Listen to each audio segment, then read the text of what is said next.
Good morning, dear friends. I am Dr. Linus, Associate Professor and HOD of Electrical Engineering Department at Sanjay Godawat University, Kolhapur, Maharashtra.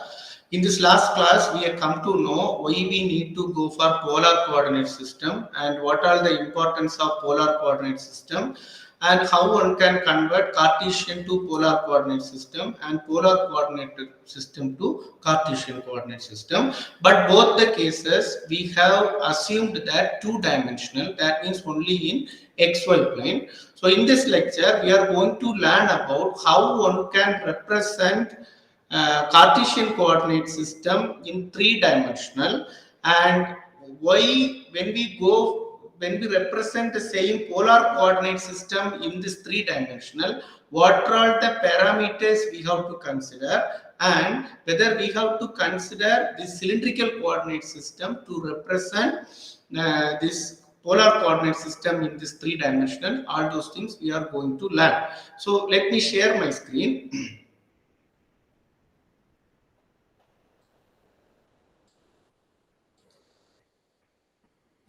I hope my screen is visible to you. So in this last class, we have studied that Cartesian coordinate system. In this Cartesian coordinate system, if you see that this is the x-axis, let me take this is the x-axis, and if we have this is y-axis, this is y-axis. You can represent any point here that can be x1 comma y1, maybe x2 comma y2, like that we can represent. So this is the point of x1 y1 at a distance here. This will be y1 and you can take x2 y2 this point. Therefore we can have this is your x1. Similarly, this is the point of x2 and this is the point of y2. So like that we can represent. You already know. So if we have the continuous many points, we can just draw the graph as well, so that you can understand how that point is moving from one place to another. Then if we, as per the basics what we have learned from this previous class, if we want to represent this in polar coordinate system, you can make then this is the circle, this is the circle. So you should know this is the radius. So this radius will be r1 example. Therefore this distance will be y1, this distance will be x1. Therefore we can write r1 is equal to square root of x1 square plus y1 square. Then if we know this theta here, we can write tan theta. Maybe you can take it as theta 1, tan theta 1 equal to y1 divided by x1. If you have a doubt, you can go refer the previous lecture, you can come to know. Similarly, if you want to represent this, so this will be in R2, this will be the distance of R2, then this angle may be, it will be different, theta 2, therefore we can write tan theta 2 equal to y2 divided by x2, then R2 equal to square root of x2 square plus y2 square. This way, one can understand, one can convert polar to Cartesian and Cartesian to polar. So, how we will represent this is now, this equation is for Cartesian to polar. So, if you use this theta tan inverse, we can convert entirely Cartesian to polar. Similarly, if you find out sine theta, cos theta, you can find out x1, y1. So, polar to Cartesian also we can form. This is what we have learned in this last class. But at the same time, if you go this three-dimensional view, in this three-dimensional view, what happened? This is one axis, then this is another one axis, then we have this axis. You can represent this, maybe you can take this is x-axis, then this can be y-axis, and this can be z-axis. So before going to this, one more thing I would like to explain before going to this three-dimensional. So already we know in our 12th standard also we can have this vector here x-axis, this is y-axis in two-dimensional.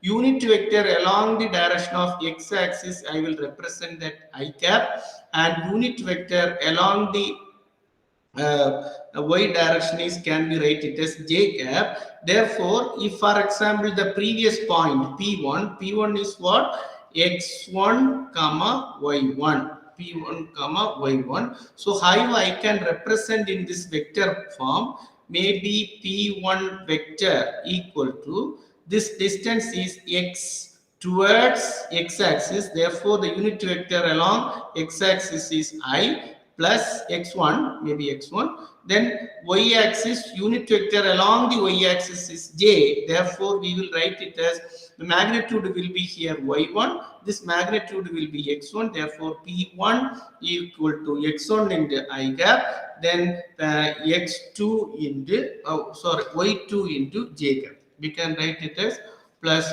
y2 into j gap. Similarly, our another one point is p2. P2 can be written as x2 comma y2. Therefore, we can write p2 equal to x2 into I gap plus y2 into j. This is y1, x2 into I gap and y2 into j gap. Okay.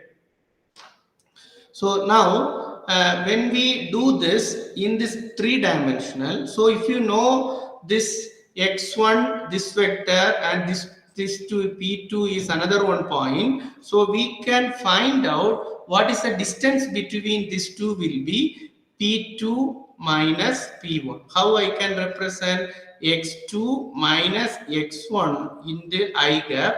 Just I am subtracting these two. Therefore, I are same. Therefore, x2 minus x1 in the I gap plus y2 minus y1 in the j gap. This is what we have. We can understand the distance between the 2 points.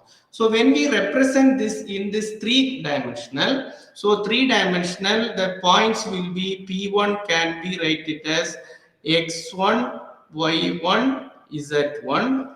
Then p2 can be x2, y2, z2. P1 can be x1, y1, z1. P2 can be x2, y2, z2. So for example, this is for the distance of x1, right? So unit vector along the direction of x1 will be I gap. Then this is the direction of maybe this is y1. So unit vector along the direction will be j gap. Then this can be z1. So unit vector along this will be k gap. So how I will represent this in this three-dimensional?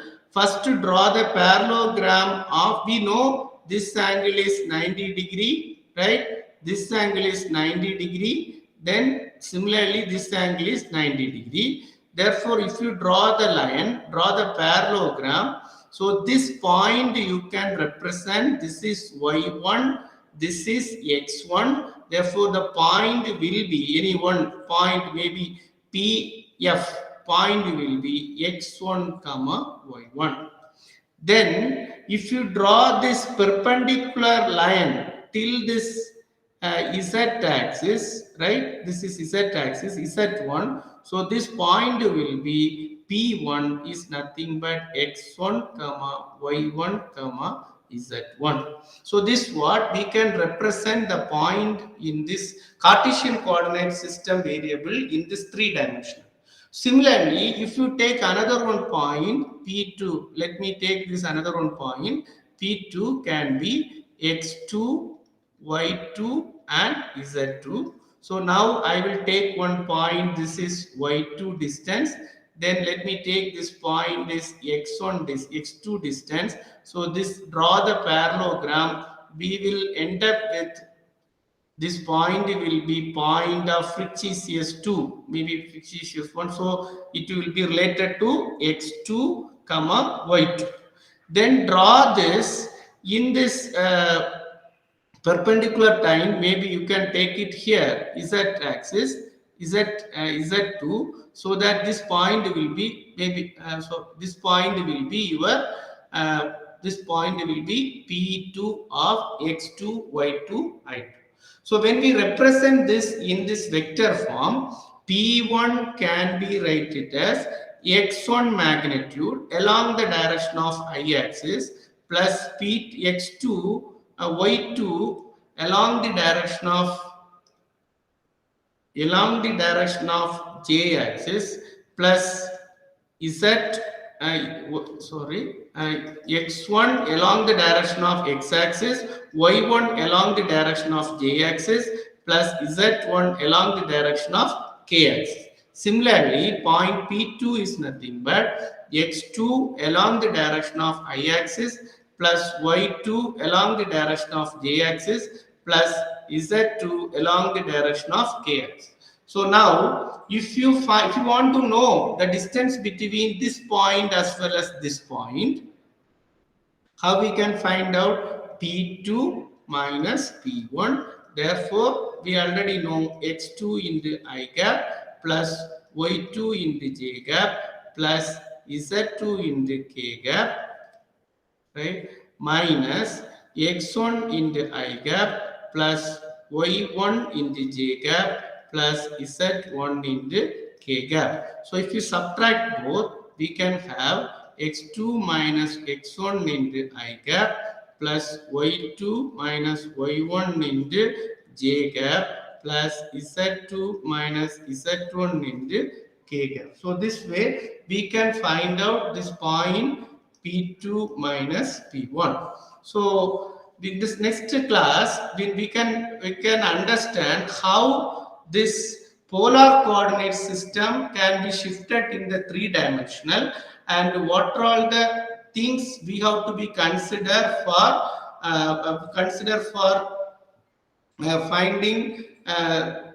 finding this polar coordinate system. Already we know in this polar coordinate system radius and angle is important. So in this polar coordinate system, if you represent it in this three-dimensional view, you have to be consider third variable as the height. So if you do that, we should consider cylindrical coordinate system. So all those importance we can learn in this next class. I hope this class is understandable. Wish you all the best. Thank you.